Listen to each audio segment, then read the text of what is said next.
Astelena, maiatzak 30.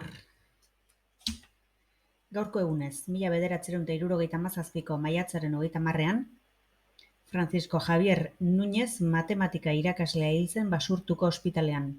Maiatzaren 14an, amnistiaren aldeko astearen azken egunean, bere alabarekin etxera zihoala, manifestazio batekin topo egin eta Espainiako poliziak oso bortitz jipoitu zuen. 2 egunera epaitegira joan zen gertatutakoagatik salaketa jartzera.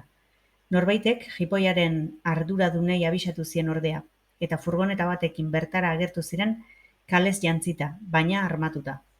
Atxilotu, polizia etxera eraman eta torturatu egin zuten.